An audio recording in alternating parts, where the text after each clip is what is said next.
Hey everybody, it's time for another episode of Grant Draws.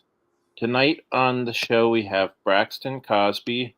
He's going to be our first guest, and a little bit later in the show we're going to have Richard Davis. So thank you everybody for showing up. As usual, we are sponsored by the Independent Creator Directory. Do you know what the Independent Creator Directory is, Braxton? No, I don't. So Joe Bachman started this thing. He's trying to turn it into the Internet Movie Database, but for independent creators. Oh, nice. Okay. Not just independent comic book creators. He also has like role playing game designers, board game designers, even like I'm not sure 100% all of the different career paths that the people on there go, but yeah, it's a pretty cool website. If you have time, you should check it out. Okay. If you want to get involved with it, you can email Joe Bachman, who's in the chat, and he's on various different social media platforms. Very cool. So I'm gonna run through the comments a little bit, and then we will check out my Kickstarter because there's literally 2 minutes to go. Dan is saying hi. Joe is saying good evening. Gray's Hello. also saying hi. Lots of people saying hi. Hi, Carl. Joe's saying good timing. The end credits are running on my show now. Thank you for finishing up right before my show begins, Joe. And I think I'm starting to see people drifting in to our show. I might have to take a break from reading the credit or the comments just to go to my Yeah. website. When it gets to be about, sorry, what were you saying? Make sure you catch your Kickstarter before it runs out. Yeah. You know what? I'm gonna share it right now.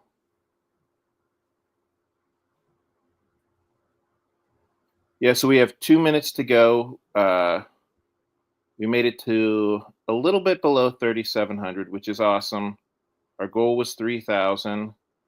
If anybody else in the chat wants to hop on, there's about 100 seconds left to go, so about a minute and a half. But yeah, overall, I was really happy with how things turned out. Very cool. Yeah. So we have about 85 seconds left to go before we see the confetti.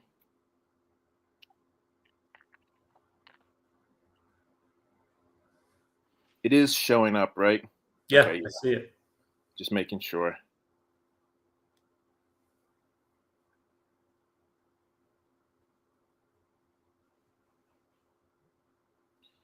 Yeah, so now we have a minute left to go.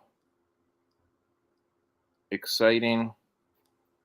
And for those of you who don't know what this is, it is the prequel slash sequel to last year's comic book.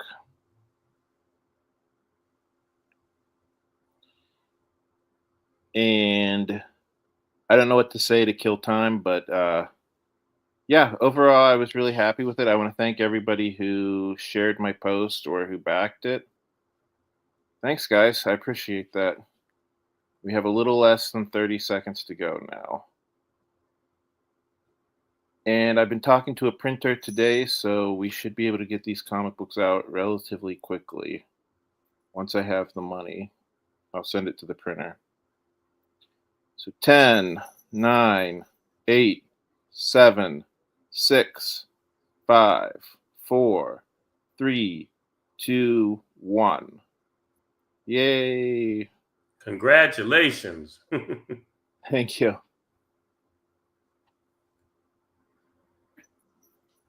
I always love how they put the confetti in the background. Okay, so I'll finish up with the comments and then we'll talk about Braxton. Yeah.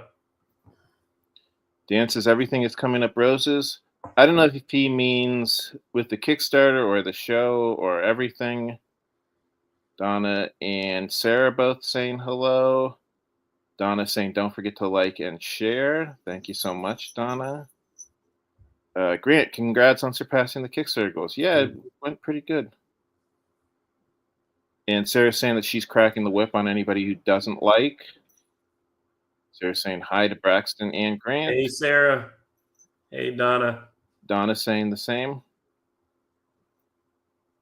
Grant, you need to stop saying trying. Okay, so I think what she's saying is I said Joe is trying to create the Internet Movie Database, but for independent creators. And she's right. I should stop saying trying. Joe is saying that among the people who are on the independent creator directory are authors, artists, game designers, streamers, and even an independent weather network. Interesting. Rich is saying hi. Yeah, thanks for showing up again, Rich. Nice to see you. Dr. Dulles, I think his name is Dale. Dale is saying Joe is great, just like chocolate cake. Foxy is lurking. Dan is saying writers, musicians, everything. Excellent. And Trey is Joe's wife. She is saying, chocolate cake. Everybody's excited about cake. So Sarah's saying, how much of all of the boxes have you been able to get out of your home now, Grant? So I don't know if you have this problem, Braxton, but for a while I was driving my wife crazy because I had like boxes and boxes of comic books, of unsold comic books. So I finally moved them all into storage, Sarah. So it's nice to get that out of the way. So Dale is talking about the green room.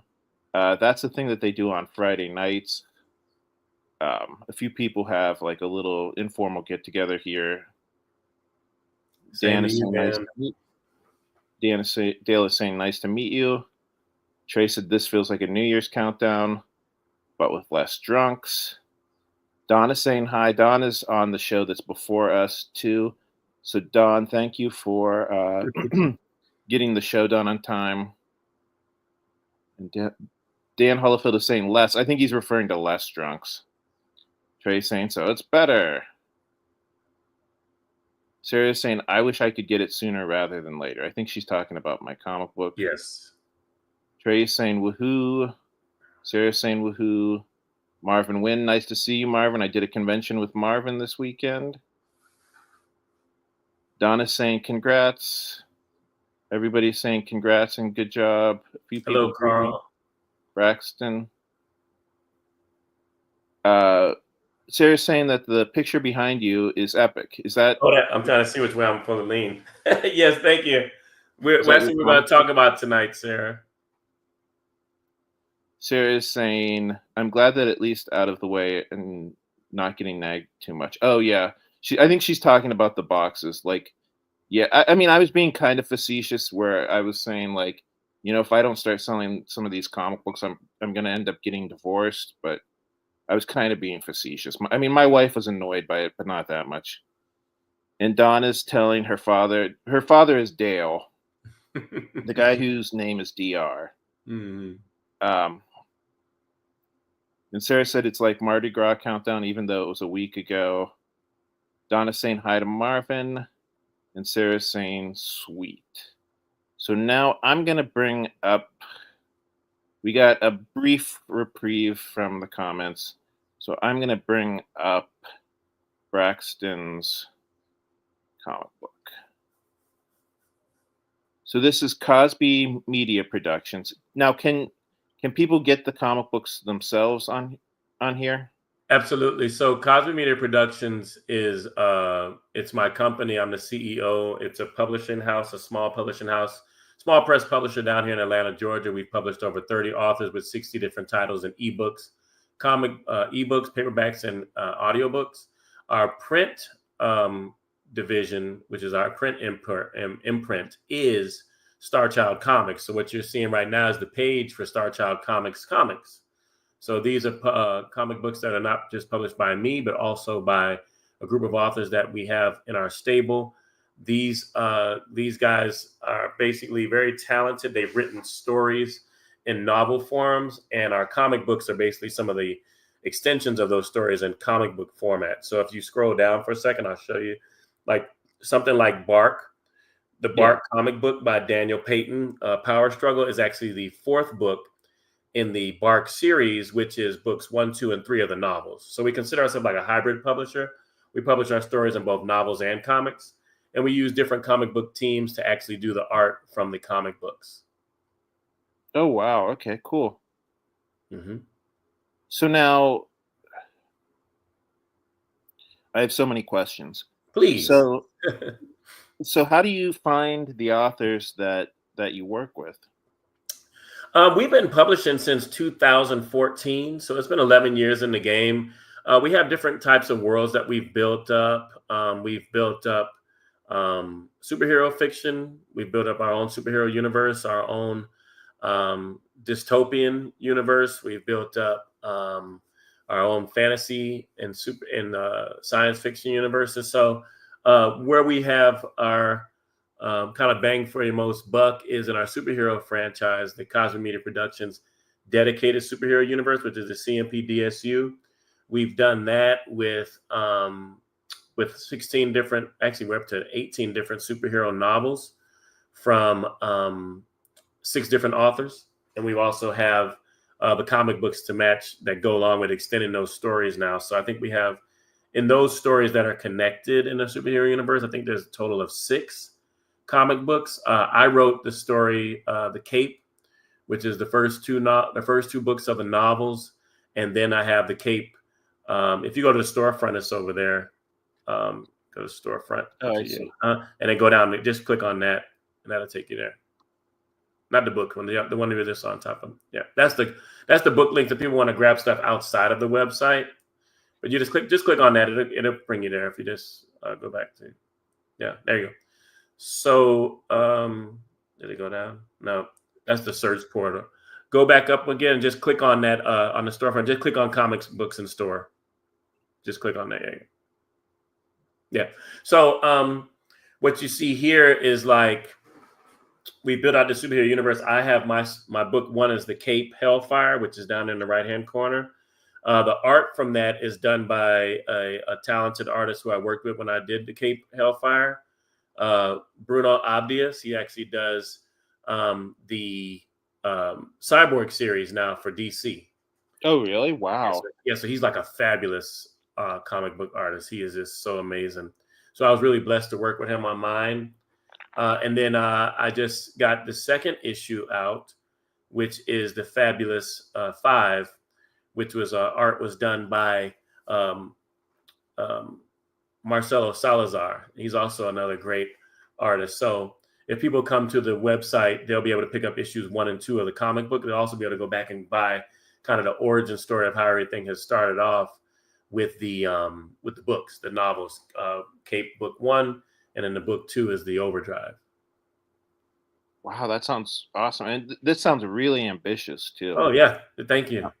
Now, is this a like a shared universe? Like, do all of the superheroes kind of live in the same kind of world? Yep, they do. And what we did with the novels is that we referenced one another as we were kind of writing our stories. There's me with the Cape series. There's Daniel Payton with the Bark series. That's 3 books in that series. There's Keyshawn Dodds with the Menzuo saga, which is 4 books. Lawrence St. John has the Metatron series, which is 4 books.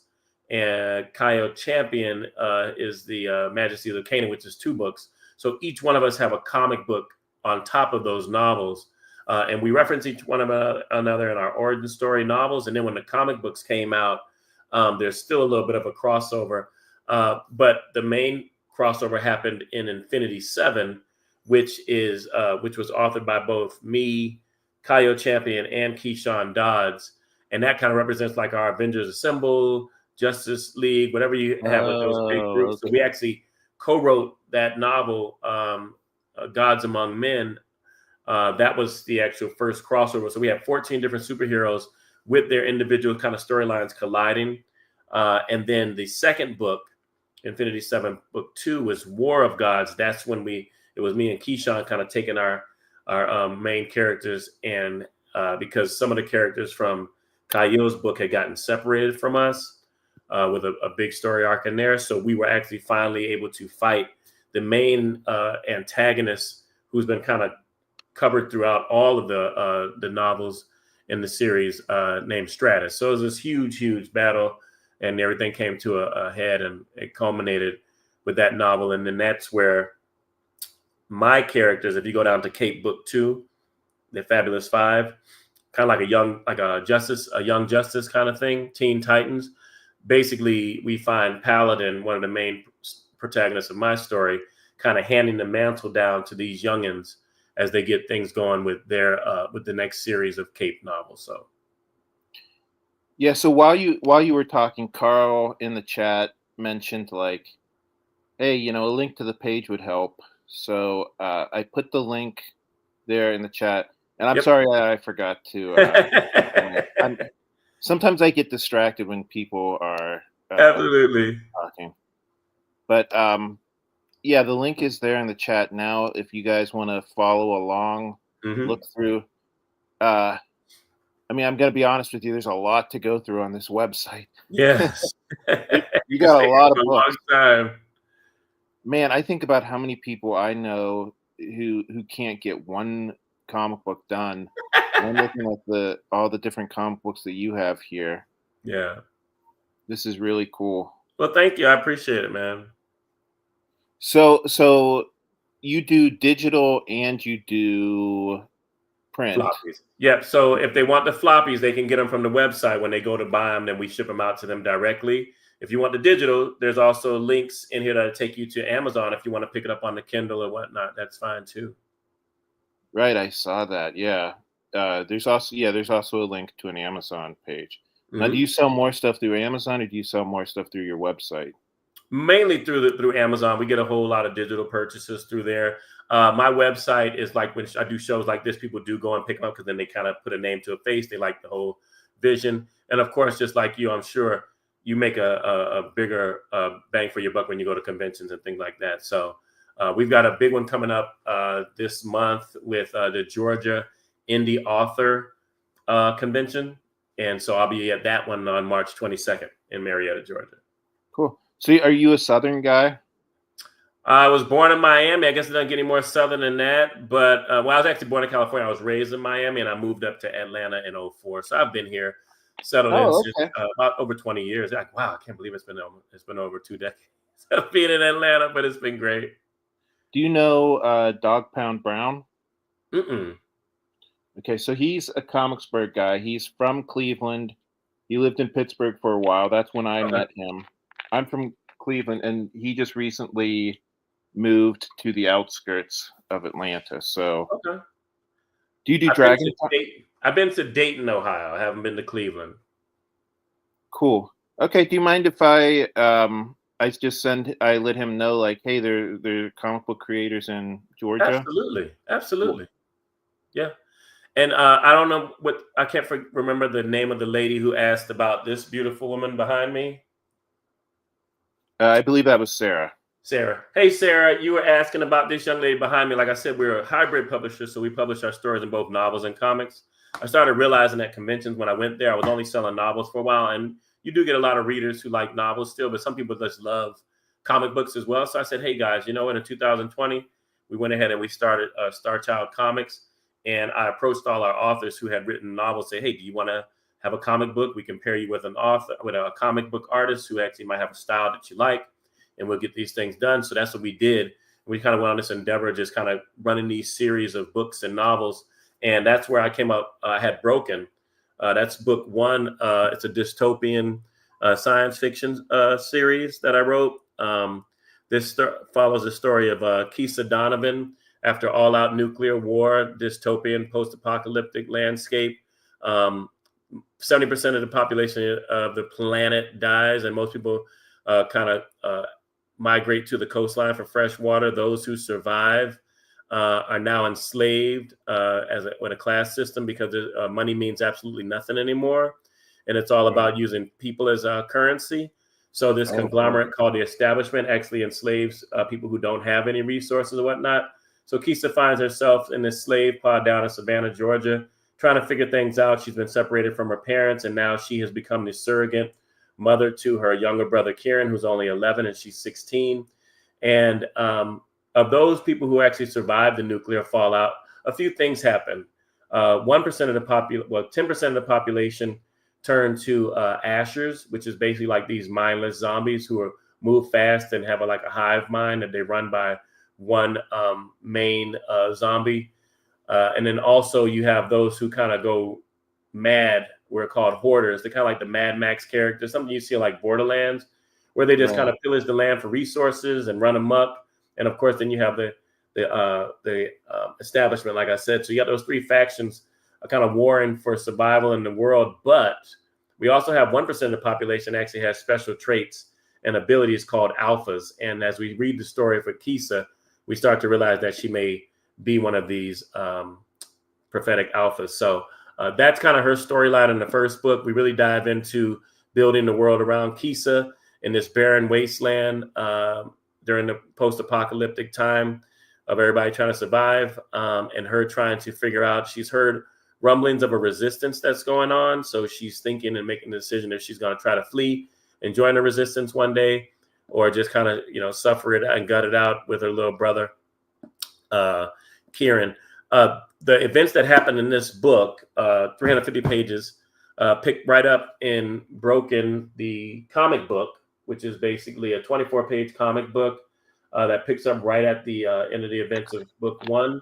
As you can see, Kisa's carrying this blade. She's actually been trained by her father when she was younger to throw knives. So that's basically her way she survives.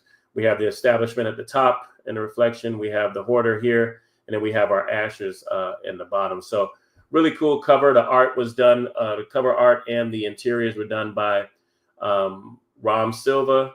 And Julio Caballeros did all my colors, and he is just a whiz with colors. So you can just kind of see some of the pages in the comic book here. So if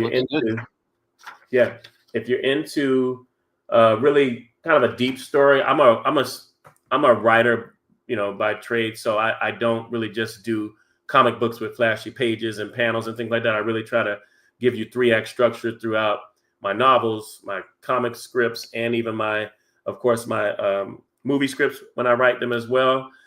So I think people will get a really deep, enriching story that's really heartfelt and emotional. We just released book 3, which is actually the graphic novel for Broken back in earlier part of this year. So this is a 60-page graphic novel, and the story just continues to pick up right where we left off, actually 6 weeks after the events that happened in Broken book 2. So we got a novel, comic book, and a graphic novel. And I think people who have really gotten wrapped up in the story have really loved what we put out. So I'm really proud of it. And I'm happy that people are responding well and enjoying it. And, all I can say is the action is bigger. The events get a little bit deeper. We introduce some more characters and some more, trouble for Kisa to get out of course. And this one really takes a deeper dive into Kisa's psyche. And we really start to get a better understanding of how she's struggling with mental health, as you can imagine, being in a world that's turned upside down as a teenager and everything taken away from you. The things that she's been kind of struggling with in books 1 and 2, we really address those in the third book as well. So, yeah, that sounds awesome. I actually think I am going to check out that book because I don't know. I've always loved post-apocalyptic stuff. I don't know why, but I find it relaxing. Well, and if you like audiobooks, the audiobook is done by a young lady named Bunny, and she is amazing. She does a great job with it. So you can also just listen to it in your car while you're cruising around. Or when I'm sitting here working on these comic books. I do want to get some of the comments because people are being really complimentary. Oh, thank you. Dale is saying that he will sit back and be quiet. No, you don't have to sit back and be quiet, Dale. You can talk as much as you want. And Dan is saying he only lives 90 miles east of you. Oh, very cool. 90 miles east. Oh, okay. Carl is saying that Carl. great art. Trey is agreeing. She said that's awesome. Sarah said that she has some friends who live in Atlanta. It's a small world, but they're in the music business. Thank you, Sarah. And she also said, great works, Braxton. Oh, thank you. Thank you. The art is gorgeous. Braxton, Dale is saying that Braxton, it looks great. and he couldn't help it, Don. Thank you, Dale. Yes, quite ambitious. Ambitious. I just love storytelling. I've fallen in love with stories since I've been a writer. And I just like to kind of give people something that's different, something that challenges me to write it. And I always feel like out of the 20 novels I've written, I always try to make my next novel my next favorite book. And I think I've done that with Broken. So I've really, really been happy with the story arc and Kisa's journey. Well, it sounds like you're pulling off what every independent comic book creator wants to do, which is make a whole little world. Yeah, like Marvel or DC. absolutely. But then, like when you start doing it, you realize, like, oh man, it's so hard because it takes so long to do this stuff. But It does. like I said, like as Sarah is saying, you seem very ambitious. So here's Carl scolding me for forgetting to put the link to the page, and I thanked him. Dawn is saying that she's a bad influence on her dad. Here's the link. Thank you, Grant. Yeah, if you guys, I'll put it in there again. So that way, if you guys want to check out his stuff, you don't have to scroll back up. It should be the most recent link. Carla's saying Don is a bad influence. Sarah likes the idea of doing a story in novel form and comic book form. Yeah. Sarah's second husband was born Miami-Dade, Dade County. Oh, really? Dade County. She knows what I'm talking about. Dade. Oh, okay. And not in a bad way. And she's saying that the art is gorgeous. Sarah's saying that you are a well-oiled machine. And yoink, eventually I can afford a comic book and a novel. Amazing pitch. The idea of the story would work well in an RPG too. Yes, I have thought about that. Yes. I think there is a post-apocalyptic RPG, but there's no reason why there can't be another one, right? Absolutely. Dan is saying that he thinks it's a great concept. Thank you, Dan. Sarah's saying that I think she's saying it kind of reminds her of Borderlands or 7 Days to Die. Mm. And those were, I'm not even going to try to say all those letters. What is that? I forget what those letters stand for. I think at one time I knew. MMORPG, yeah. Massive multiplayer online RPG. That's it. She's saying that it's cool and she's a fan, though she hasn't read it yet. Oh, that's sweet. Thank you, Sarah. And she said that this is her vibe. Yeah, it's kind of my vibe too. I mean, like I said, it seems like the craziest thing that I find like post-apocalyptic stories relaxing. I think it's because like in the post-apocalypse, you don't have to worry about rent or your mortgage or the electric bill or anything. I mean, you'd have a whole different set of worries, right? You'd have That's true. Absolutely. You'd have roaming gangs of people trying to like enslave you and stuff. Which yeah. So Sarah is agreeing with Dan, and she was saying, "How long was the story in your head before you put it into creation?" Whoa, that's a great question. I don't know. I was working on. I wanted to do something really. I dedicated this book to my girls. I have 3 girls, and I wanted to give them something of inspiration that no matter what, against all odds, against the circumstances of the world, you can still pick yourself up, dust yourself off, and kind of keep going. So I wanted to tie that into obviously something really, really big. Obviously, post-apocalyptic world would be that, and kind of an end-game apocalypse, and I'll also write that story from the voices of my girls. You know, they're all different ages. When I wrote it, my oldest was I think 18. It was like around 18 years old, and then then it was like 13. Then it was 8. So I had this kind of this wide spectrum of emotions for young women that I can kind of bring their personalities and kind of plug them into Kisa. And then still be very sensitive of what mental health. I'm really, really a big proponent of that myself, and how, you know, a lot of things can just get us off kilter now and make us readjust over and over again, especially when we're not cognizant of what's going on. So I put a big, heavy bit of that into Kisa's character. So as I got that story sculpted out, I had, you know, of course, there's a nice little love triangle in there as well with Kisa. And there's some great action elements, kind of like a Kill Bill feel to it because of her mastery of the kunai knives and her also being a gymnast. So it was really cool to kind of put that in there.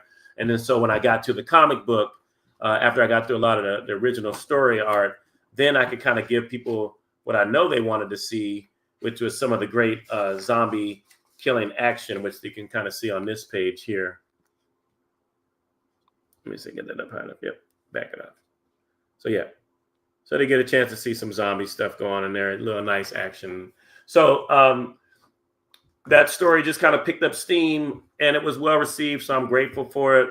You know, a lot of people said some great stuff. Online book review, and reader's favorite gave it 5 stars, and it was a literary Titan book of the month. So I feel like the story was solid. So I just want to keep going and really working. And the graphic novel was just really a work of love for me, because to actually write a script for a 60-page graphic novel and get it written out and keep it all in 3-act structure and make sure I kind of went back and sewed up some of the loose ends that were kind of set up in the novel, plus the second, the comic book. I feel like we really kind of got a chance to do that.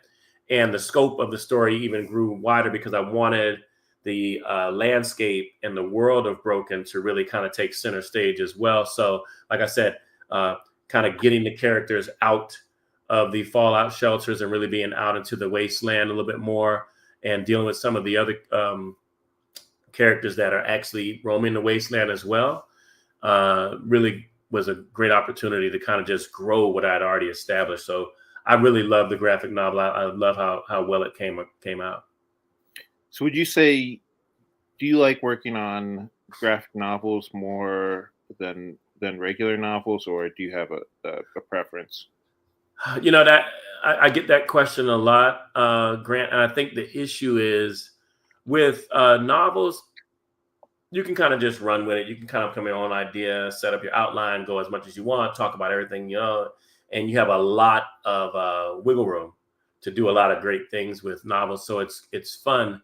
I feel like comic scripting and screenplay scripting is a little more restrictive because you have some more rules. You know, if you're writing a movie, most movies are 90 pages or an hour and a half. If you go to 120, you probably need to have a lot of budget and wiggle room. Somebody like the guy who does Avatar can do whatever they want, you know, because they have a lot of money. I don't have that type of money and resource. So you have to keep it in you have to keep it in 90 pages. So you have to really make sure that every scene counts. There can't be any throwaways. You just can't babble. The scene has to have intention. So there's this pressure of constantly making sure that what you're writing has value and meaning to the story. Every character means something. You just can't throw in somebody because you think they look cute. They have to have a role to play in moving that protagonist forward in the story. It's the same with comic books. There's no page throwaways, and there's definitely no panel throwaways. Each panel has to have an intention that kind of moves the reader's eye across the page and makes them turn the page to see what's happening next. So with that, I would say the challenge of the comic book is probably the most intriguing to me. It really pushes me to make sure that I'm doing exactly what I need to be doing in each one of those pages. Where my novel, I can really kind of get really deep in world building and dialogue and all these other things that make novels so juicy.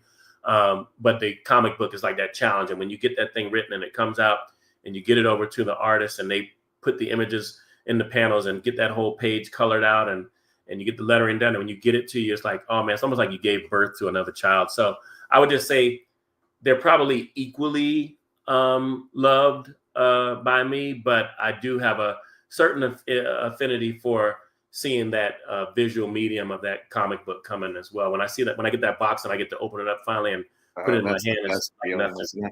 Yeah, it's amazing. Okay, so so independent creative directory, who's the same as Joe Bachman. He said this is just a different name for him. He says this all looks awesome. Thank you. I posted the link again. Sarah saying, once see it. And you get a signature, Sarah, if you order them from the website.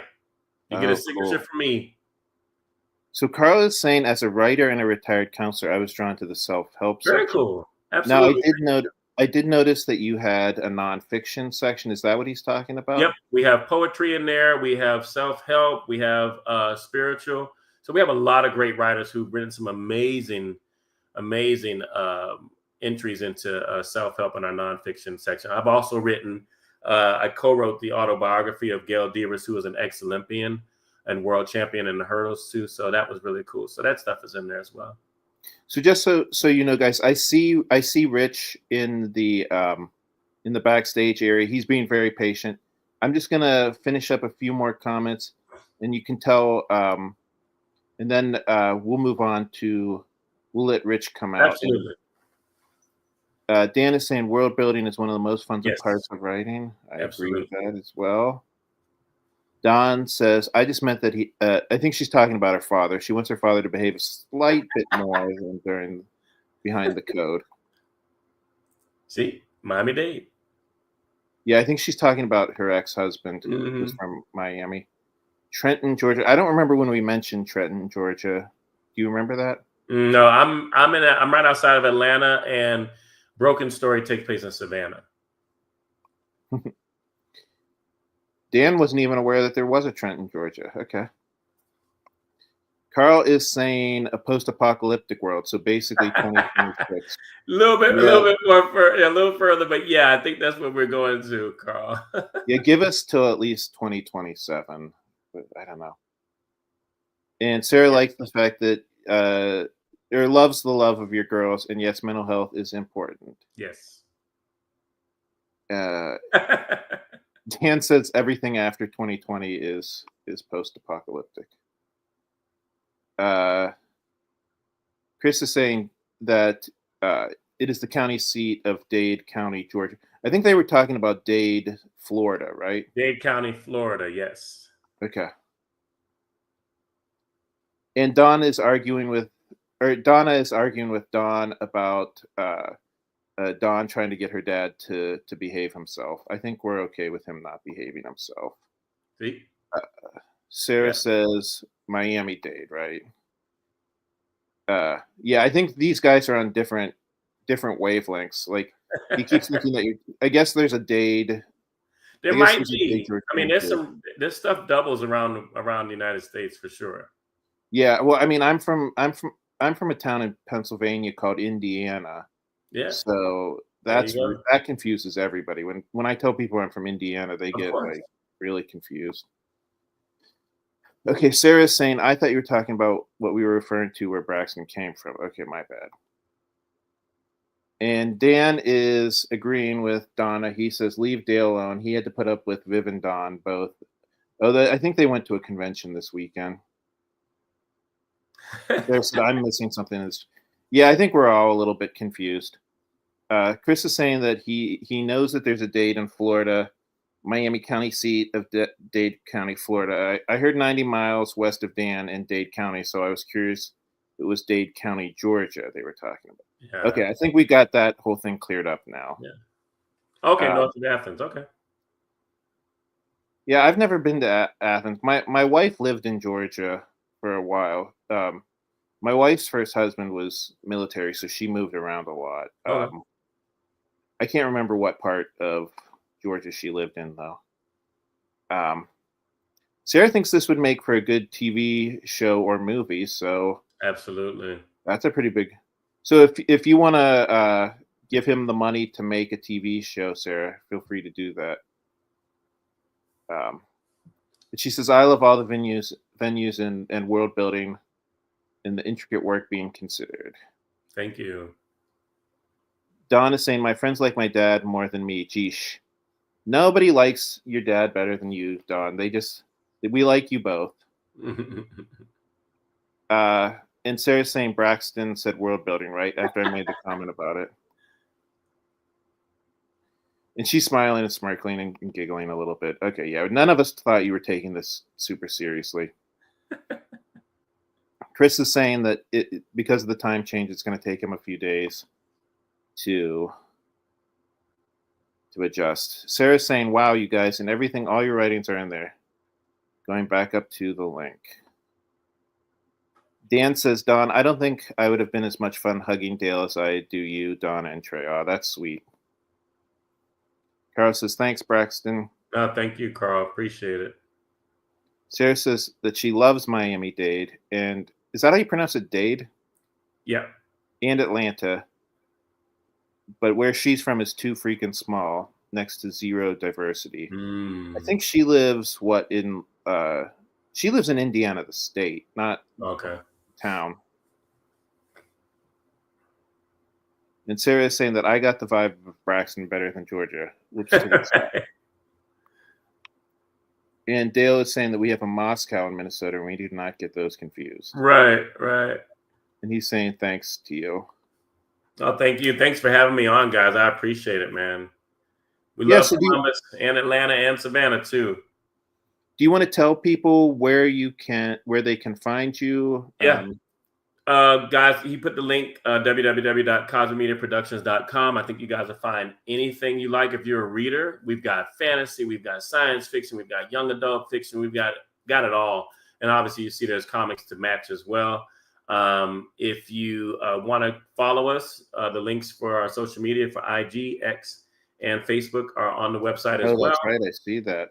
Yep. And if you guys want to connect with me on LinkedIn, that's there as well. And I'm linked through all the social media, so you'll see my links in there. If you guys want to follow me and chat it up and see what we got coming out soon, just let me know. Yeah, thank you so much, Braxton. I feel like we only scratched the surface, so I think we're gonna have you on again sometime. Anytime, man, for sure. Thanks a lot for having me, Grant. You guys have a good rest of your night. Thanks, Braxton. Have a good night. Bye-bye. I just noticed my hair is all messed up. Sorry. I think it looks cool, man. You got that I just rolled out of bed cool hair that everybody wants. Yeah, that's definitely what I was going for. It wasn't because I've been laying around drawing all day. Yeah, so thanks for being on the show, Rich, and thank you for patiently waiting backstage while I talked to Braxton. Oh yeah, man. Seriously, thanks for having me. And I'm like, God, how do I follow that guy? I'm watching this. I'm like, dude, he's got some skills, man. Loving those books. Yeah, I was very impressed, especially with how ambitious that whole thing was. I was getting tired just listening to him talk about making all those comic books. I love people who shoot for the stars, man. Go big or go home. So speaking of shooting for the stars, we're going to talk about Angel/Hunter. It's not about somebody hunting angels. It's about a hunter who is also an angel. Little of this, little of that. So yeah, Angel Hunter. Go ahead. Sorry, before you get into the spiel, I did want to mention this is in pre-launch. This isn't live. So I'm gonna say I hope everybody. Oh, and oh my God, I'm so sorry. I'm so bad at this. I need to remember to copy and paste into the chat. Sorry, that's a big long. Do you have like a smaller link? Hold on. I can probably copy paste it real quick for you. I just got to find it myself.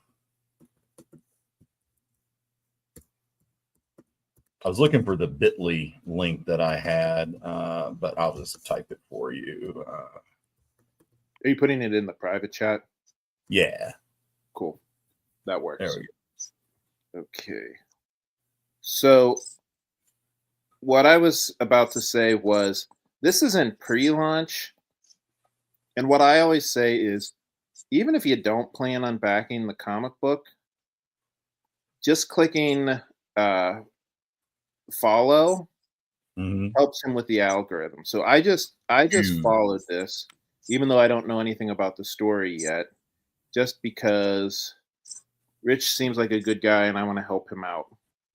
I appreciate that, my friend. Sure. So I'm sorry, you can go back to your pitch now. Yeah, absolutely. So Angel Hunter is my first foray into the realm of fantasy and also a manga inspired story. I was introduced to manga about a year ago, and it's become a bit of an obsession for me. So I really want, yeah, huge. My girlfriend Tiffany got me into it, actually. I used to think manga was just like, One Piece and Pokemon and all that goofy stuff. But she convinced me. She's like, here, watch Attack on Titan. And I went down that rabbit hole and I got addicted. And then it was Goblin Slayer, and then Castlevania, then Vinland Saga. Okay.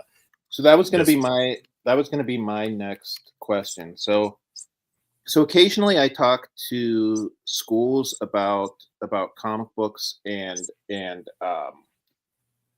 being a comic book creator, and from talking to kids who are like between 12 and 18, these guys have never read an American comic book. Everything is manga. Yep. So for somebody, well, first of all, can I say I'm impressed that you're getting into manga, like not necessarily later in life, but much later in life than most people do, at least. Right. So, I mean, that's always been my excuse for why I don't read manga, which is that like it just wasn't a thing when I was in high school and getting into comic books. Right. But if I were going to ask you for some places to start as far as manga is concerned, what should I start with? Well, Angel Hunter, obviously. Right. So it really depends on what you're looking for. If you're wanting something a little more like the superhero vibe, you want to do some shonen manga. I highly, highly, highly, highly recommend Naruto. Especially Naruto Shippuden. It's just unreal good. If you want something more mature and violent, darker themes, I would go to Attack on Titan's great. The anime is better than the manga, but Chainsaw Man, Solo Leveling, those are incredible. The Castlevania series on Netflix is great. Vinland Saga is unbelievable. If you want something more grounded, kind of grounded in reality, Vinland Saga is a great place to go. If you want to be offended like you wouldn't believe, watch Goblin Slayer. Demon Slayer is also a very popular one, and Jujutsu Kaisen is another one I'm about to get into. Finally getting to it, and it looks very exciting. Oh, and My Hero Academia. That is a surprisingly deep show. Okay. Now, would you say that Naruto, is that your favorite? It's a really close thing between Naruto and Attack on Titan. Attack on Titan was what got me into anime and manga. And then when I finally started watching Naruto, it completely changed my perspective on what an anime was. Because when you look at Naruto, you think it's a little kiddie thing. Like I used to associate it with Pokemon, but it's the characters are so incredibly deep. And yeah, especially in the original series, it's got some goofy kiddie moments, but those are after the first 8 or 10 episodes, those are few and far between. And just the character growth in Naruto, I don't know how the creator can in one episode make me absolutely hate a character and swear I'll never forgive him, and then 3 episodes later he breaks my heart and makes me just want to give that character a hug. And he does that repeatedly throughout this series, and the writing in Naruto is just unreal. I hope I can write something with that level of character depth one day.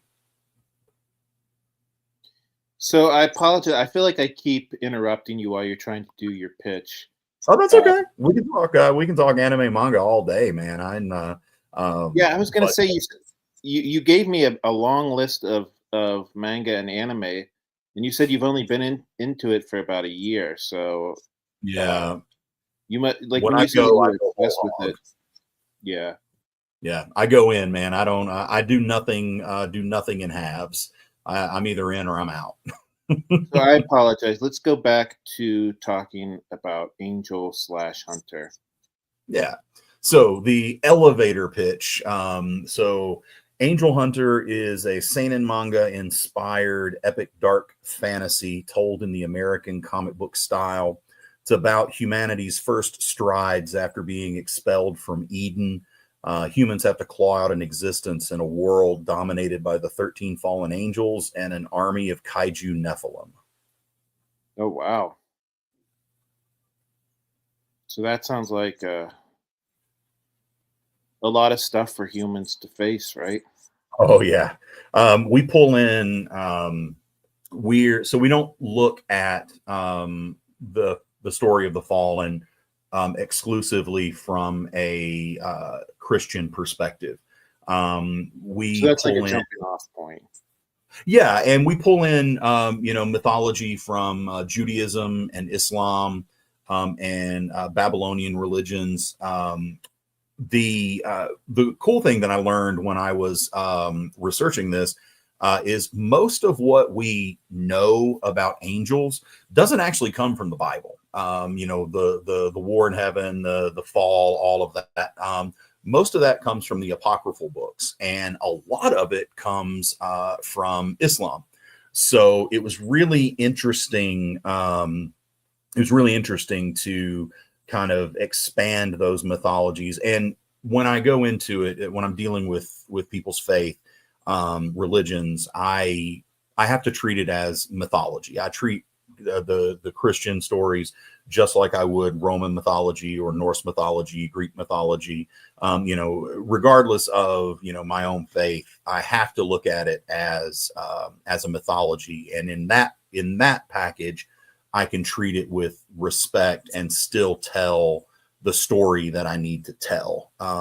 It's a delicate balance, but it's one I'm very aware of because when you're dealing with people's faith, people can be very easily offended, and I don't want to disrespect anyone. I just want to tell a story that draws. I'm not retelling the Bible, or I'm not retelling the Quran. I'm telling a story that happens to use stories and figures from those mythologies. So yeah, with the fallen angels, we're also going to get Nuklavi, we're going to get Leviathan and Behemoth, these massive monsters, demons. Obviously, you'll get to see the 13 choirs of angels. It's pretty in depth what humanity has to face in Angel Hunter. So are these like actual demons from the Bible? Yes, the 13 fallen angels are, well, not all 13 are actually named in the Bible. But we do pull some from Christian apocryphal texts is where they come from. There's very few that are actually named in the Bible. The fall is, I think, mentioned 3 times in the whole Bible. So most of what that the book of Enoch, the book of Lilith, the book of Giants, that's where most of what we know about angels comes from. And those books were considered that they didn't belong in the Bible. And they didn't belong in the Torah, So yeah, it was really interesting to research all of those things, and then take what little was there and spin it into my own fictional world. Cool. I'm gonna go through some comments and then we'll get back to talking about Angel Hunter. Sure. A lot of people are saying hi to you or goodbye to Braxton. Donna is saying that Sarah is from Central Illinois, just not that far from her, which she's like kind of East Central Illinois. Yeah, I apologize for insulting you by saying that you're from Indiana. No, I'm just joking. Sarah's saying thanks to Braxton for being here and cheers. A lot of people saying hi to Rich. Hey guys. Welcome. Hi. Don is saying good night to Braxton. Welcome, Rich. And Sarah is saying that she bookmarked his site. So I think I saw in one of the other chats that you got. Were you saying that you got laid off, Sarah? I apologize. I didn't know that. But I hope everything's going all right for you.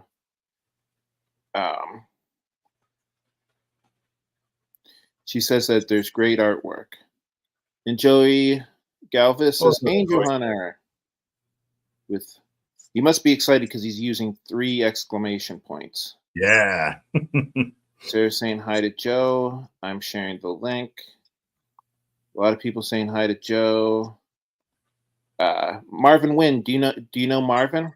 Hey, Marvin. Long time, man. How you been? Yeah, so Marvin is a publisher mate for me. We're on the same publisher, Comicsburg. We actually did a convention just this past weekend. Oh, nice. Sarah's saying I need to stop being laid off with everyone's works. Torture, but I can't stop watching and interacting about them. Well, That's okay. that's. I mean, I can't speak for Rich, but I understand not everybody has money for our stuff. But if nothing else, you guys are supplying moral support. Would you agree? Yes, absolutely. Just having the people, just pay attention. Even if if you can't even back the project, that's fine. You can boost the signal. And that's a huge help either way. Exposure, it really is a thing. So the more people that are talking about Angel Hunter, then even if you don't back it, then maybe 5 people see your post and maybe 2 of them back it. So it's there's a lot of ways you can support an independent creator, and I'm grateful for support in any form. So Dan is saying, "Hey Sarah, try being retired on a fixed budget." I'm sure that's awesome. And Sarah is saying, "I'm not sure if we crossed paths before, but rock on." And with no pension. And Sarah is saying at Dan Hollifield, yeah. Sarah is saying I would start. I think she's talking about when we were talking about manga earlier. She would say I would start with one that doesn't have books in the triple digits. Dan is saying, thankfully, Sarah, that I worked for 50 years to have a pension. Yeah, back when people actually had pensions. Yeah, I was just going to say that. Sarah was saying when she left university, I think University of Illinois, she needed to cash out hers. Dan is saying that he's fortunate in that now he gets to be creative in all areas of interest and still keep food in the kitchen and the lights on. Yes, that's the beautiful thing about retirement, right? Yep.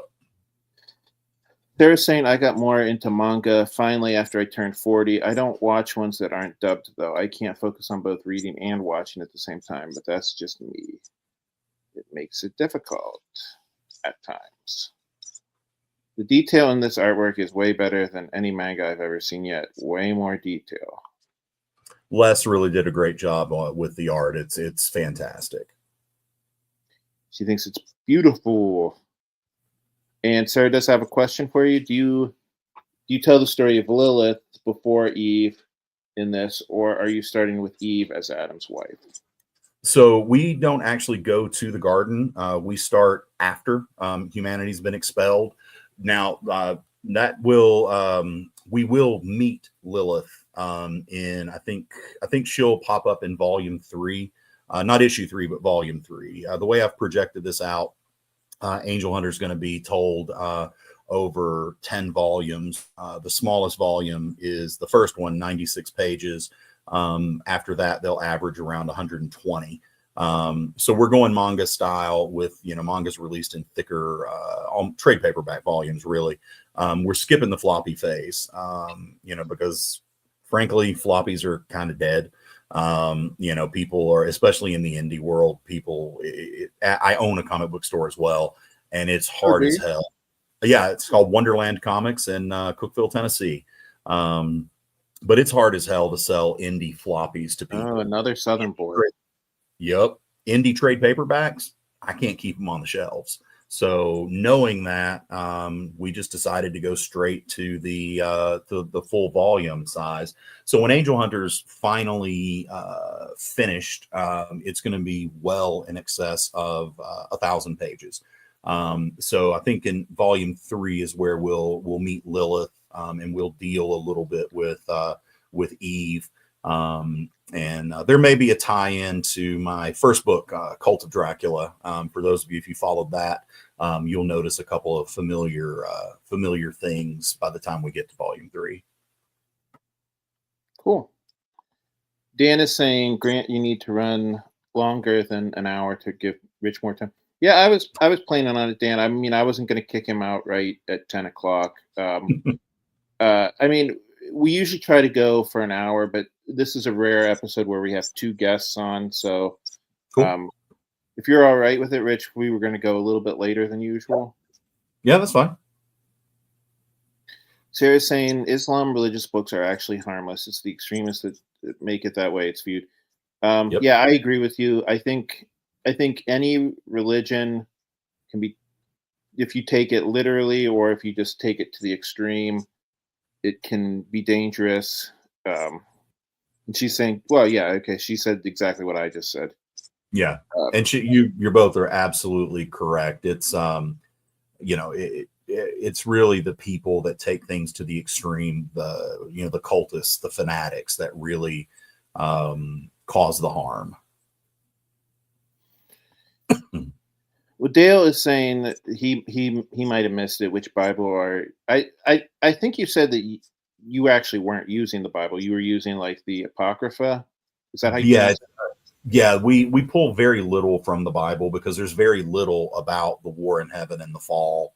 I think it's maybe 3 or 4 times in the entire Bible that's mentioned. So we pull a lot from the book of Enoch, the book of Lilith. We pull some things from the apocryphal books, the Judaic apocryphal books as well. We pull from Islamic mythology. Those texts talk about the war in heaven and the fall way more than the Bible does. So it looks. So I don't know if you know Joey from before, but it looks like you made a fan. If not, yeah, I know Joey. These pages are fire. I agree, man. I agree. So Sarah's saying that she works at AMC, and with everything going on being so expensive, less people are going. I think it's just this. I think it's also this time of year, Sarah. I don't know if you're going to get called back to work in summer when there are more movies coming out. Or I don't know if you want to go back to AMC either. I don't know. It seemed like you were always kind of stressed out with it. So I don't know. And Sarah is saying that she has 100% moral support. I will take it. So Dan is saying, I believe it's all the different versions of the Bible, even the books, the Council of Bingo. I don't know how to pronounce that, but it refused to include. So yeah, I hear what you're saying, Dan. I'm not going to get into that because we could do an entire hour-long show just on that topic. But you ever want to chat about it, hit me up. So Don is saying, I was struggling financially when I was introduced to a lot of the artists in my life, and she's catching up now that she's a bit more financially stable. And she takes notes on those who she wants to support. And Don is saying, Grant, you know that storage unit you have. Oh, okay. She's saying that she wants to take some of those off my hands. That would be nice. Sarah's saying, right on with adding Lilith. And a lot of people don't realize Satan, though thrown out of heaven, is actually doing God's work. Someone needs to run hell, but that's a touchy topic. Well, yeah. Well, that's why I always thought the version of Satan that's in Sandman was cool. Oh, he looks like an angel. Just just a little a bit more sinister. But yeah, I mean, that's, I don't know. Maybe again, this is another topic I don't want to get into, but uh, it's interesting that in the Bible, God gets mad at anybody who seems to ask questions, right? Yeah, especially Old Testament. That's very common. Or if you actually look, if you look at it from the Jewish perspective, with Abraham wrestling with God. In Christianity, we've converted that Abraham wrestled with an angel, but in Judaism, he actually wrestled with God. It was, and the message from that was that it is your moral duty to question God. So Christianity took a completely different perspective on that, which that's been really interesting when when you go back and you see the stories that run through all three Abrahamic religions, seeing how things have been tweaked slightly over centuries, and how they're similar in each one and how they're different in each one. It's so, and the way certain characters, Satan, Shaitan, the way they're characterized, it's very enlightening when you can look at all three and just treat them as mythologies. It's been very enlightening to do the research for Angel Hunter. Yeah, it sounds like you did a lot of research. I do an obscene amount of research for anything that I write. 90% of it doesn't show up in the book, but I think you can. I think it adds depth for what you do see, and then of course it gives me an opportunity when I come on podcasts. I can talk about all that stuff and look like I'm a super smart guy. Right. Sorry if that noise in the background is my cat. Yeah, and he does that sometimes late at night. No, it's okay. You love kitties. Sarah says Cult of Dracula sounds like her style too. So I mean, it sounds like you made maybe a couple fans. Yeah. Hey, I'm glad. You can pick up Cult of Dracula in comic book stores, or the trade paperbacks easily accessible now anywhere Simon and Schuster books are sold. So Barnes and Noble, Target even carries it. Books A Million, whatever bookstore you have near you, you can probably find Cult of Dracula there. So Dale is saying, thanks for going over an hour. Yeah, you guys are lucky I had some caffeine right before the show started. So I'm usually in bed by now, but I have to drive my wife. I don't work that early, but my wife does, and I have to drive her to work. Oh. So Sarah says, wonder if I'll be thrown out by people for my comment of the Christian story base. Absolutely. You're out of here. Marvin is mentioning Paradise Lost. Yep. Yeah.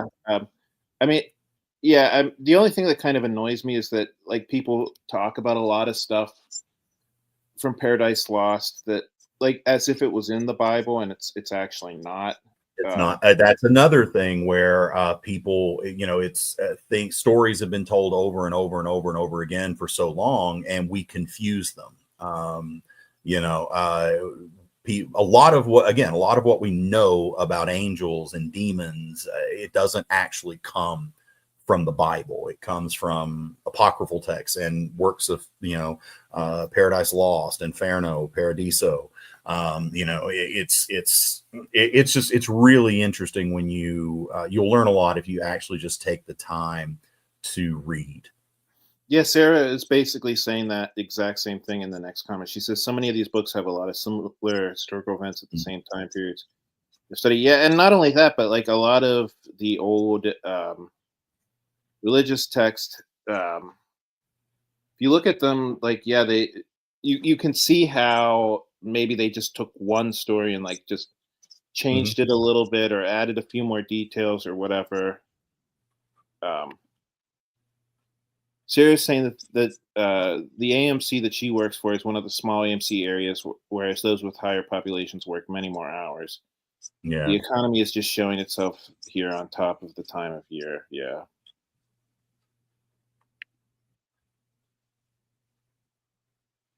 Dawn is saying that she wishes that she could take. I think she's mentioning when I said that maybe she could take some comic books off my hands, but she said I wish, but maybe she'll chat with Rich. Absolutely, anytime, just hit me up. Joey's mentioning that you have 74 followers now, which is pretty good, right? Nice. Hey, that we picked up a few already from your show, so thank you. That's awesome. When are you guys launching? We go live April 25th. This is my first time ever taking a book to Kickstarter before releasing it in comic book stores. Usually my books go straight to stores, but the economics of comics just don't really lend themselves to that model anymore. So we're going to Kickstarter. And one of the things I've learned in researching how Kickstarter works is that you really, really need to lay that groundwork, do the pre-launch campaign, and really, get your ducks in a row before you go live. So we're giving, we've had 2 full months. By the time it launches, it'll be 2 months to launch. So we're building I think a good email list. We're building a good followers to be notified. We want to make sure that we've really done the homework before we go live. Yeah, I just noticed while you were talking that this is your first Kickstarter. So It is. Wow. Now I do have to couch that by saying we did do a Kickstarter for Cult of Dracula hardcover edition and the Reign of Dracula first 2 issues, but I didn't do those. Those were done through my publishers. So I have some, experience with Kickstarter, on the outer edges of things, indirect experience. But this is the first time I've ever done it myself. Les Garner, my creative partner, he's done a couple of Kickstarters in the past, but this is really my first rodeo with it. Cool. So Sarah's bringing up more religious contradictions, like for instance, God doesn't make mistakes. So how do you explain Satan? I mean, that's one of those the 1,000,001 questions that I asked when I was in Sunday school and got kicked out of Sunday school for. And she's saying this would get reamed where she lives. This would get me reamed where I'm from. It wouldn't get me reamed where I live, though. Dan is saying Milton was a boring writer, but Paradise Lost and Paradise Regained are probably his best works. I read them both. Disagree with that. 10. Okay. Yeah, Milton is a slog. It's a difficult read. It's not something it you was sit written down. hundreds of years ago, so Yeah, I mean, exactly. It's going to be a slog. Yeah. I mean, I feel like, even when you go back to watching movies, like even movies from the 70s, they're so much slower paced than movies now. And you think about the fact that Milton, that's just like 50 years ago. You figure, I don't know. I feel like as our lives get busier and more fast paced, it's kind of hard to watch or read older stuff like that sometimes. So Sarah's saying that the horns and hooves are taken from the burning times of the pagan gods of the forest, who has horns and hooves. I've heard this before. I've actually heard that our version of Satan was actually based on Pan. There's some connections there, and then there's also the demon prince Moloch, who was portrayed with a bull's head and then right. So yeah, and oh Lord, it's slipping my mind. Mesopotamia had another demon that was similar, that drew, because Satan, Shaitan, was once viewed as a necessary part of the yin and yang. He was there to oddly enough, to advocate for humanity and freedom of choice. He had a specific role. Like you look at the book of Job, and God and Satan are not at odds. They're not hating each other. They're sitting around having a conversation, and they kind of make a bet. So, you know, our idea of the devil has not always been the way Lucifer has been viewed. Lucifer's been viewed more as a rebel, you know, someone who stood up and fought, and you know, and he had a role to play in the grand symphony. But you know, religion is religious mythologies. It's an incredible journey if you can look at it as mythology. If you can just take your faith cap off for a minute and just look at it the same way you would do Norse mythology or Greek, you'll see a lot of very interesting stories, and then you can put your faith cap back on and, you know, live your life the way that your morality says that you should. But if you're looking at it from an academic or a mythological perspective, it can be very enlightening and very, very interesting.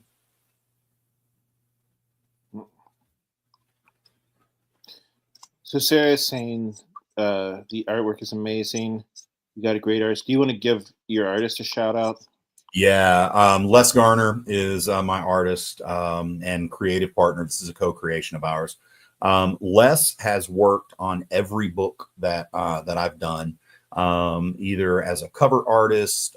He did backup inks on Prometheus and Chains, which is my latest book. The trade paperback's available. It just came out in January. So Les and I love each other like brothers, and we fight like brothers. I mean, getting Les on board to do a manga anime style was like pulling teeth. I mean, he fought me every day, every panel, every page until he finally got it. And I did kind of what Tiffany did to me, you know, because Les just had it in his mind that you know, anime was DBZ, Pokemon, One Piece, all that goofy stuff. And so I said go read Berserk. And I gave him a copy of Berserk, and his whole perspective changed. And then he went into Battle Angel Alita, and then he finally got around to Attack on Titan.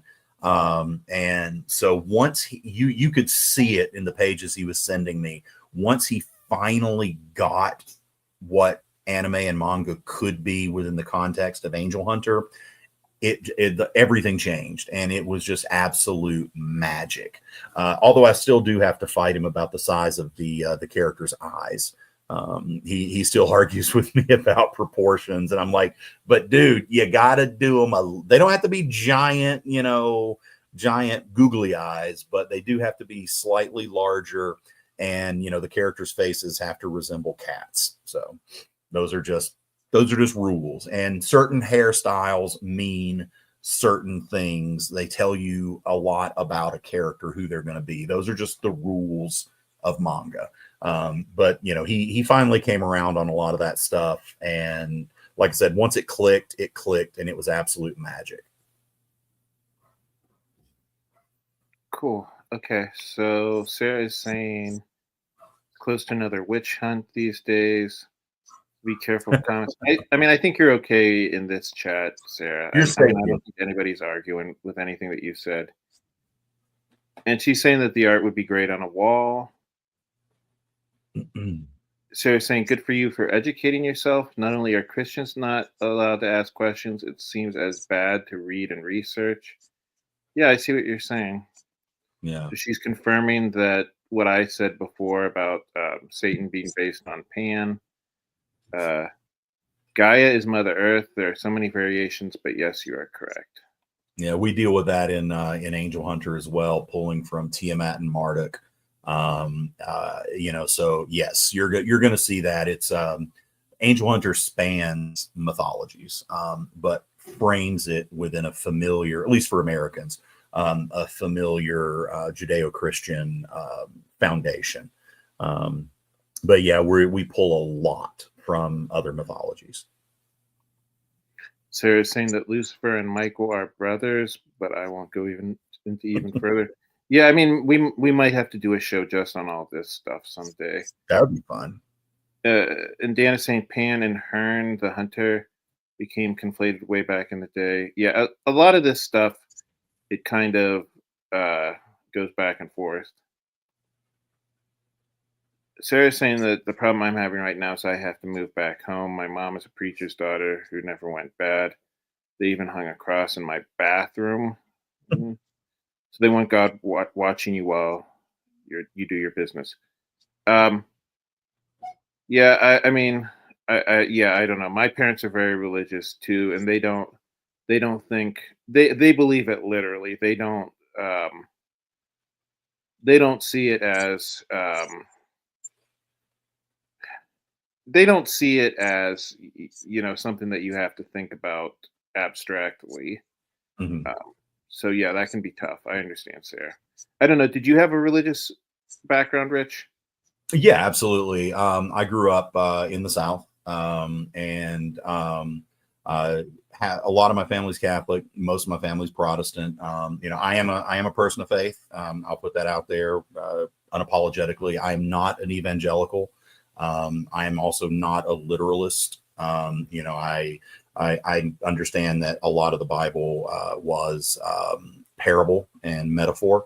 So certainly not a fundamentalist, but yes, had a as any kid who grew up in Tennessee had a very church was life in where I grew up. You went to church 3 days a week, and on Sundays you went morning and night. So and that was the way people lived, where I grew up, and most of them still do. Strong foundation that way. I was very fortunate. I had a very positive experience.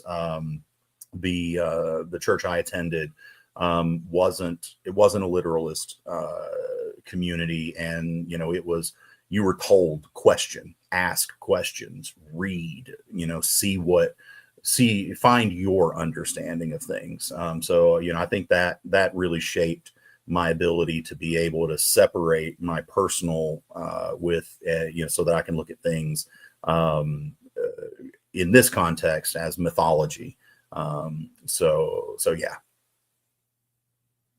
So Dale is saying, thanks, Rich. There's a lot of radical Bible interpreters. We need to remember live together, and we need all angels for our lives. I think that's something that gets lost a lot when people talk about the Bible. The main message of the Bible is be nice to people. I don't know. I mean, that's how I've always viewed it. To me, be nice to other people is the meat and the potatoes of the Bible. Everything else is just gravy. And he says this is from a guy that watched too much of Not My Way or Die, which is sad. And he says love. Yeah. The fundamentalist evangelicals, I can't go there, man. They do more harm than good.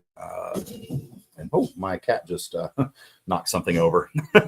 Sorry about that.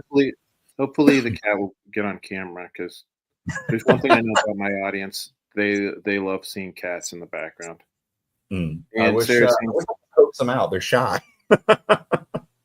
Sarah's saying ginormous love to you, Dad Dulles. And she says, I'm just jumpy from where I am physically right now. Yeah, I mean, it's interesting, Rich. You said that you had a very good experience with religion. I had a very negative experience with religion growing up. So I'm like, the logical side of me realizes that there's nothing wrong with religion, but occasionally my emotional side gets kind of angry about it. I totally see that. It's especially in the time we're in now with Christian nationalism, which is a very dangerous ideology. It's scary. It's but it all comes down to the people who are wielding the sword rather than the sword itself. It's like I said, Christian nationalism is terrifying. Right. Well, it goes back to what we were saying about how, like, sometimes Islam can be used improperly, and I mean, it's like any religion can be. You worded it perfectly. It's the person who wields the sword and not the sword.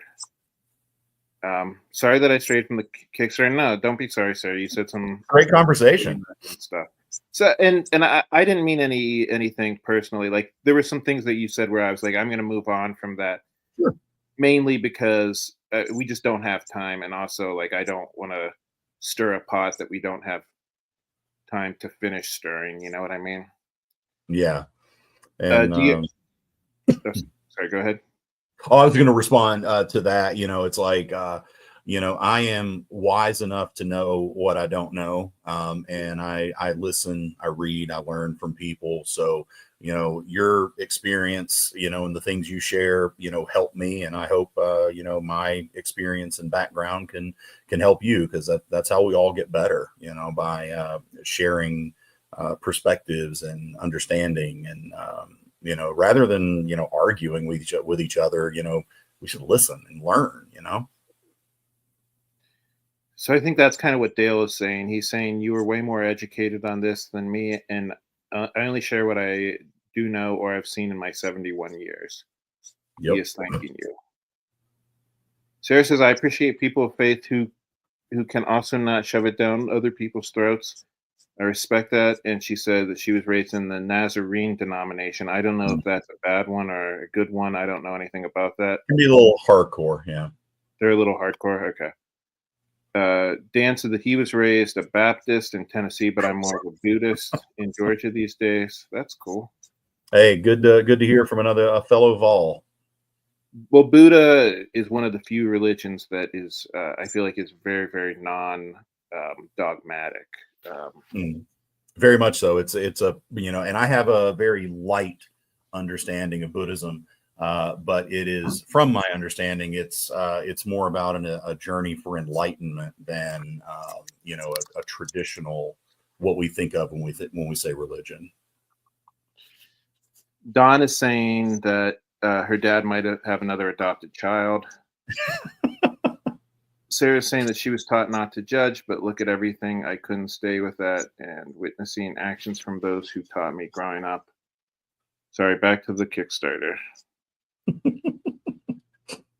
And Sarah says she is in the thick of Christian nationalists and have been physically cornered multiple times out in public. So yeah, that's true. I'm so sorry. It's terrifying. It is. Those people are terrifying.